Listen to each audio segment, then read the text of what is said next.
खुलुमबाय बेयो बड'लेण्ड इंखं टेलिभिजन दिनै 19 जानुवारि 2023 बृहस्पतिबार खालि सानसेनि बरादखौ नोंथांमोननि खाथियाव लाबोदों आं सदानन्द दैमारिया।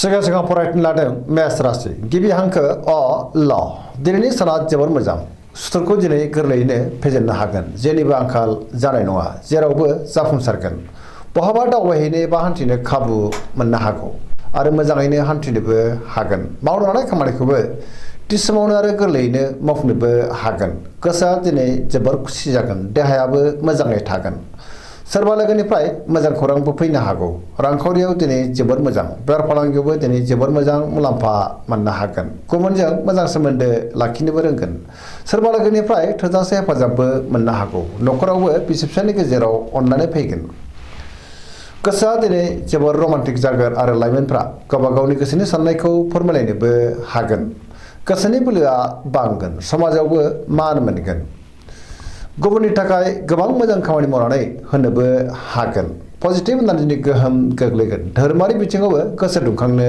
हागौ।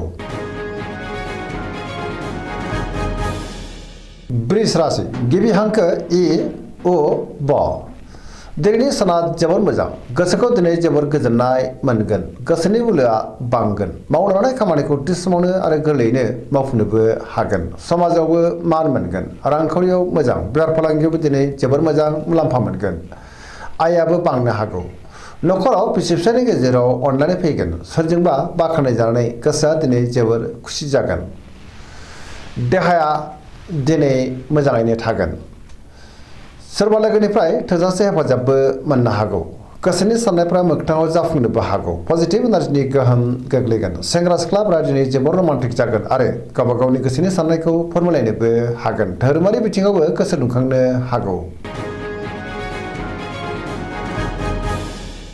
मिथुन राशि गिबि हांखो क स दिनैनि साना जोबोर मोजां पजिटिभ एनार्जिनि गोहोम गोग्लैगोन मोनफ्रोमबो खामानिखौनो दिनै गोरलैयैनो मावफुंनो हागोन सिगांनि बबेबा आद्रा खामानियाबो मावफुंजानो हागौ गोसोआव गोथों आरो गोग्गो साननाय फैगोन पजिटिभ साननो रोंगोन गोसोआ जेरै जोबोर रमान्टिक जागोन आरो लाइमोनफ्रा गोसोनि साननायखौ फोरमायलायनोबो हागोन देहायाबो दिनै मोजाङैनो थागोन रांखावरियाव मोजां बेफार फालांगियाव मोजां होनजायो समाजाव दिनै बयजोंबो मान होजागोन गोसोनि बोलोआबो बांनो हागौ गुबुननि थाखाय गोबां मोजां खामानि मावनानै होनोबो हागोन पजिटिभ साननो रोंगोन आरो पजिटिभ एनार्जिनि गोहोम गोग्लैनो हागौ। कर्कट राशि गिबि हांखो ड ह दिनैनि साना जोबोर मोजां गोसोआ दिनै जोबोर खुसि जागोन सोरजोंबा बाख्नाय जानो हागौ लाइमोनफोरनि गोसोआ दिनै जोबोर रमान्टिक जागोन आरो गोसोनि साननायखौ फोरमायलायनोबो हागोन गोसोआव दिनै पजिटिभ साननायबो फैनो हागौ गोथों आरो गोग्गो साननो रोंगोन गियाननि आंखाल जानाय नङा रांखावरियाव जोबोर मोजां बेफार फालांगियावबो जोबोर मोजां होनजायो न'खराव बिमा बिफानि अननाय आरो बोरखौ मोननो हागौ समाजावबो लोगो लेवा बांगोन देहाया दिनै मोजाङैनो थागोन गुबुननिफ्राय थोजासे हेफाजाब मोननो हागौ न'खरावबो अननानै फैगोन फरायसाफ्रा दिनै फरायनायाव गोसो दुंखांगोन आरो मोजां फिथाइ मोनगोन गुबुनजों मोजां सोमोन्दो लाखिनोबो रोंगोन।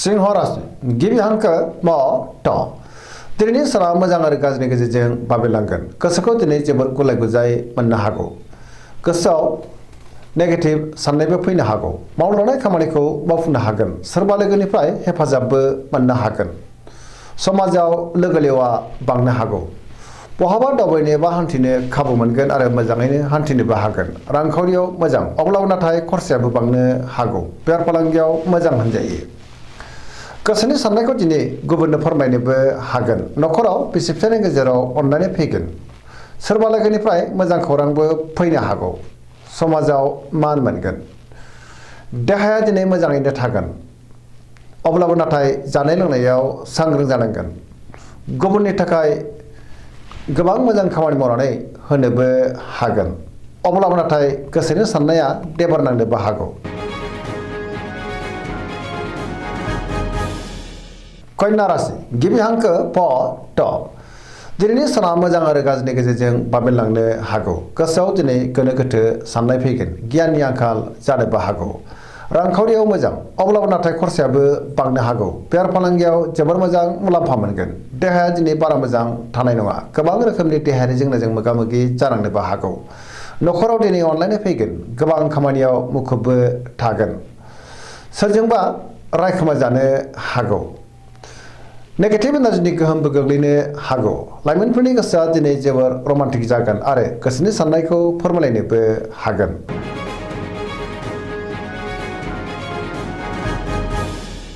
तुला राशि गिबि हांखो र ट। दिनैनि साना मोजां आरो गाज्रिनि गेजेरजों बाबेनलांनो हागौ। गोबां रोखोमनि जेंनाजों मोगा मोगि जानांनोबो हागौ। गोसोनि साननायफ्रा देबर नांगोन। गोसोनि बोलोआबो लोरबां जानो हागौ। मावनो लानाय खामानिखौ मावफुंनो गोब्राब जागोन। देहाया मोजाङै थागोन। रांखावरियाव मोजां। बेफार फालांगियाव मोजां होनजायो। नखराव बिसि फिसायनि गेजेराव अननानै फैगोन। समाजाव दिनै मान मोनगोन। गुबुननि थाखाय नाङा फाङा जेंनायाव गोग्लैनांनोबो हागौ। सांग्रां जानाया गाहाम। सोरबा लोगोनिफ्राय हेफाजाब मोननो हागोन। गोदान खामानियाव आखाइ होजेननो हानाय नङा। सेंग्रा सिख्लाफोरनि गोसोआ दिनै जोबोर आला खालाबो जानो हागौ। नेगेटिभ एनार्जिनि गोहोमबो गोग्लैनो हागौ। सांग्रां जानाया गाहाम।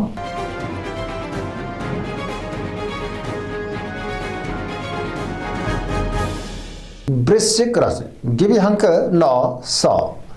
दिनैनि साना जोबोर मोजां। पजिटिभ एनार्जिनि गोहोम गोग्लैगोन। समाजावबो लोगो लेवा बांगोन। सोरबा गोजाम लोगोजों बहाबा लोगो मोनज्लायनानै गोसोखौ दिनै जोबोर गोजोननायबो मोनगोन। गोसोआव गोथों आरो गोग्गो साननाय फैगोन। मावनो लानाय खामानिखौ थि समावनो आरो गोरलैयैनो मावफुंनोबो हागोन। गुबुननिफ्रायबो थोजासे हेफाजाब मोननो हागौ। गोसोनि साननायफ्रा मोगथाङाव जाफुंगोन। गोसोनि बोलोआबो बांगोन। समाजाव बयजोंबो मान होजागोन। नखराव बिसि फिसायनि गेजेराव अननानै फैगोन। रांखावरियाव दिनै जोबोर मोजां होनजायो। अब्लाबो नाथाय खरसायाबो बांनो हागौ। बेफार फालांगियाव दिनै जोबोर मोजां मुलाम्फा मोनगोन। देहायाबो मोजाङै थागोन। गुबुननिफ्राय थोजासे हेफाजाब मोननो हागौ। फरायसाफ्रा दिनै फरायनायाव गोसो दुंखांगोन आरो मोजां फिथाइ मोननोबो हागोन। लाइमोनफोरनि गोसोआ दिनै जोबोर रमान्टिक जागोन आरो गोसोनि साननायखौ फोरमायलायनोबो हागोन।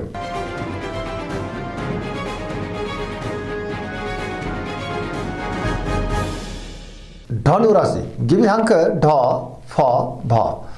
दिनैनि साना बारा मोजां नङा। गोसोखौ दिनै जोबोर गुलाय गुजाय मोनगोन।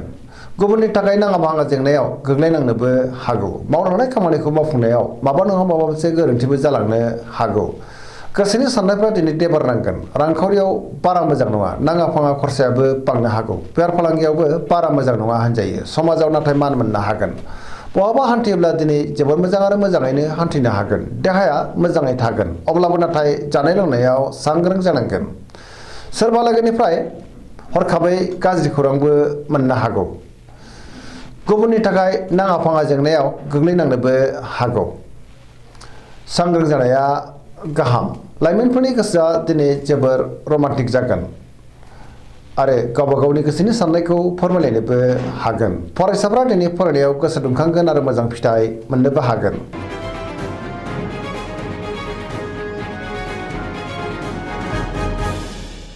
मकर राशि गिबि हांखो ख ज। दिनैनि साना जोबोर मोजां। गोसोनि साननाया मोगथाङाव जाफुंगोन। मावनो लानाय खामानिखौबो थि समावनो आरो गोरलैयैनो मावफुंनोबो हागोन। देहाया दिनै मोजाङैनो थागोन। अब्लाबो नाथाय जानाय लोंनायाव सांग्रां जानांगोन। रांखावरियाव मोजां, अब्लाबो नाथाय खरसायाबो बांनो हागौ। बेफार फालांगियाव जोबोर मोजां मुलाम्फा मोनगोन। गुबुनजों मोजां सोमोन्दो लाखिनोबो रोंगोन। मोनफ्रोमबो खामानिखौनो दिनै मोजाङैनो मावफुंलांनो हागोन। सिगांनि बबेबा आद्रा खामानियाबो दिनै मावफुंजानो हागौ। गोदान खामानियाव आखाइ होजेननो हागोन। नखराव बिसि फिसायनि गेजेराव अननानै फैगोन। बिदा फंबायजों दिनै मोजां सोमोन्दो थागोन।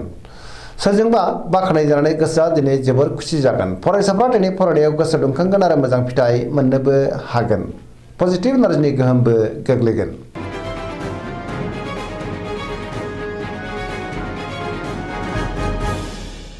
कुम्भ राशि गिबि हांखो ग स। दिनैनि साना जोबोर मोजां। गोसोखौ दिनै जोबोर गोजोननाय मोनगोन। गोसोआव गोथों आरो गोग्गो साननाय फैगोन। गियाननि आंखाल जानाय नङा। मावनो लानाय खामानिखौ बोथिसे मावनो आरो गोरलैयैनो मावफुंनोबो हागोन। समाजाव बयजोंबो मान होजागोन। गोबां मुंदांखा सुबुंजों दिनै लोगो मोनज्लायनो हागौ। रांखावरियाव जोबोर मोजां होनजायो। सोरबा लोगोनिफ्राय मोजां खौरां फैनो हागौ। देहाया दिनै मोजाङैनो थागोन। अब्लाबो नाथाय जानाय लोंनायाव सांग्रां जानाया गाहाम। नखराव दिनै अननाय फैगोन। गुबुननिफ्राय थोजासे हेफाजाब मोननो हागौ। बिमा बिफानि अननाय आदरखौबो दिनै मोननो हागोन। बहाबा थाङोब्ला दिनै जोबोर मोजां आरो मोजाङैनो हान्थिनोबो हागोन। पजिटिभ एनार्जिनि गोहोम गोग्लैनो हागौ।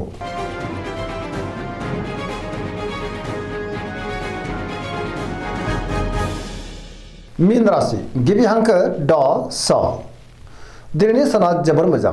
गुबुननि थाखाय गोबां मोजां खामानि मावनानै होनोबो हागोन। गोसोआव पजिटिभ साननाय फैगोन। गोथों आरो गोग्गो साननो रोंगोन। गियाननि आंखाल जानाय नङा। गावनि गोसोनि साननायखौ दिनै गुबुननो फोरमायनोबो हागोन। देहाया दिनै मोजाङैनो थागोन। रांखावरियाव जोबोर मोजां होनजायो। बेफार फालांगियावबो दिनै जोबोर मोजां मुलाम्फा मोननो हागोन। नखराव बिसि फिसायनि गेजेराव अनलायनाय फैगोन। सोरजोंबा बाख्नाय जानो हागौ। लाइमोनफोरनि गोसोआ दिनै जोबोर रमान्टिक जागोन आरो गावबा गावनि गोसोनि साननायखौ फोरमायलायनोबो हागोन। गुबुननि थाखाय गोबां मोजां खामानि मावनानै होनोबो हागोन। सोरजोंबा बाख्नाय जानो हागौ। फरायसाफ्रा दिनै फरायनायाव गोसो दुंखांगोन आरो मोजां फिथाइ मोननोबो हागोन। धोरोमारि बिथिङावबो दिनै गोसो दुंखांनो हागौ। दिनैनि राशि फरायनाया एसेनोसै। जोबनायाव बेखौनो खावलायो जाहाथे नोंथांमोना सानफ्रोमबो जोंनि बे बड'लेण्ड इंखं टेलिभिजनखौ नायबाय थायो आरो साबस्क्राइब खालामो, लोगोसे लाइक खालामो आरो शेयार खालामो। एसेनोसै, गोजोन्थों।